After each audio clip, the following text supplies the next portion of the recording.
Olá, meu nome é Giovana e hoje eu vou contar um pouquinho sobre o exercício de comparação que eu fiz e nomeei Explorando Territórios Literários, um encontro entre o Pequeno Príncipe e o Pequeno Príncipe Preto. Bom, o objetivo desse exercício foi utilizar os estudos sobre literatura comparada realizadas ao longo deste semestre com a leitura dos textos A Literatura Vista de Longe, de Franco Moretti, e A Literatura Comparada, História, Teoria e Crítica, de Sandro Nitrini, buscando analisar em que se assemelham e se diferenciam os livros O Pequeno Príncipe e O Pequeno Príncipe Preto, buscando analisar a intertextualidade entre eles, seus elementos e relevância para a sociedade. As fontes trabalhadas, como citado anteriormente, foram o livro Pequeno Príncipe, de Anthony de Saint-Exupéry, um conto filosófico, publicado em 1943, narrado por um piloto que, após um acidente no deserto do Saara, encontra um menino, o Pequeno Príncipe. A obra mistura elementos de fantasia e realidade, explorando temas universais como amizade, amor, solidão e o sentido da vida. A partir desse encontro, o Pequeno Príncipe passa a contar para o piloto sobre sua vida e trajetória até encontrá-lo, enquanto traz inúmeras reflexões sobre a sociedade em que o livro está inserido, sendo considerado um clássico até os dias atuais. Já O Pequeno Príncipe Preto, lançado em 2019, é uma obra inspirada no clássico Pequeno Príncipe, mas recriada a partir de uma perspectiva afrocentrada, acrescentando novos elementos aos elementos já existentes. A obra tem como objetivo apresentar às crianças e jovens uma narrativa que celebra a ancestralidade africana, a valorização da cultura negra e o resgate de identidades frequentemente negligenciadas na literatura infanto-juvenil. A obra foi amplamente elogiada por educadores, ativistas e artistas, sendo considerada uma contribuição importante para a literatura infanto-juvenil brasileira. O livro também se tornou uma ferramenta pedagógica para abordar questões de racismo e diversidade em escolas. Para isso, eu observei alguns elementos para mostrar que esses dois livros têm mais em comum do que apenas o título. Então, vamos explorar como essas duas obras incríveis dialogam entre si, refletindo contextos, histórias e propósitos completamente diferentes. Primeiro, vamos falar dos autores. Saint-Exupéry, autor do Pequeno Príncipe, era um aviador francês, branco, de família aristocrática, que viveu em um mundo marcado por guerras mundiais e crises existenciais. Suas experiências como piloto e a solidão em cenários extremos moldaram sua visão e a sua escrita. Já Rodrigo França, autor de O Pequeno Príncipe Preto, é um sociólogo, ativista, artista brasileiro, cuja obra nasce da luta contra o racismo e da valorização da identidade negra, em um Brasil ainda marcado por desigualdades e racismo estrutural. Assim, enquanto Saint-Exupéry reflete sobre a condição humana em meio a conflitos globais, França utiliza sua obra para celebrar a ancestralidade africana e questionar a exclusão histórica. Uma diferença importante é quem narra as histórias. Em O Pequeno Príncipe, o narrador é o piloto que encontra o príncipe no deserto, algo quase autobiográfico para o autor, já que em sua experiência como piloto, ele também sofreu um acidente em um deserto. Já em O Pequeno Príncipe Preto, o narrador é o próprio príncipe, o que reforça o protagonismo negro. Aqui, nem aviadores são mencionados, a história é sobre ele e sua jornada.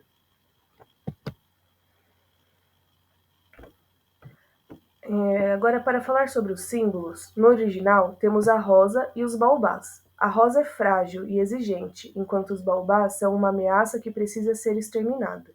No livro de França, os baobás são centrais, uma árvore sagrada que ensina o príncipe sobre ancestralidade, autocuidado e coletividade, pois se trata de uma árvore importante para a cultura africana. Em vez dele arrancar os baobás, ele espalha suas sementes, que ele nomeia como Ubuntu, promovendo união e conexão. Inclusive, no livro, ele diz que Ubuntu significa nós por nós. Outra questão importante são os meios de transporte utilizados pelos príncipes nos livros para viajar pelo universo. No original, O príncipe viaja com pássaros migratórios, algo comum no clima temperado europeu. Já no livro de França, ele viaja com pipas, conectando-se à cultura afro-brasileira e ao uso de pipas nos quilombos, como no Quilombo dos Palmares, onde elas eram usadas para sinalizar um perigo que se aproximava. Duas escolhas que refletem os contextos culturais dos autores. Outro ponto é como os adultos eram retratados na obra. Em O Pequeno Príncipe, o piloto muitas vezes ignora o príncipezinho, porque está preocupado com o avião, algo que pode ser comparado com as preocupações do mundo adulto. Já em O Pequeno Príncipe Preto, os adultos ignoram o menino por estarem presos ao que o Pequeno Príncipe Preto chama de caixinhas iluminadas, os celulares, uma crítica moderna e muito atual. Um ponto muito interessante é o conceito de cativar. No original, cativar é criar laços e se tornar responsável por eles, como na famosa frase: "Tu te torna eternamente responsável por aquilo que cativas". Mas no livro de França, o príncipe questiona isso, dizendo que somos únicos, com ou sem sermos cativados. Essa ressignificação traz uma mensagem sobre valorizar nossa história e identidade, sem necessitar da aprovação alheia. No fim, O Pequeno Príncipe é uma reflexão sobre simplicidade, amizade e amor, mas de forma universal e abstrata, sem abordar culturas específicas. Já O Pequeno Príncipe Preto subverte essa universalidade, trazendo a perspectiva afrocentrada e mostrando que histórias podem ser um espaço para representatividade e empoderamento. França ressignifica o clássico, tornando-o um manifesto pela valorização da identidade negra. E o que pode-se perceber é que, se a gente comparar O Pequeno Príncipe e O Pequeno Príncipe Preto usando as ideias de Franco Moretti e Sandra Nitrini, vemos como a literatura se transforma ao viajar entre culturas e contextos. Segundo Moretti, a estrutura de uma obra viaja melhor do que o conteúdo. É o que acontece no Pequeno Príncipe Preto, onde Rodrigo França pega a base do conto filosófico de Saint-Exupéry e adapta para abordar temas como ancestralidade, racismo e orgulho da negritude.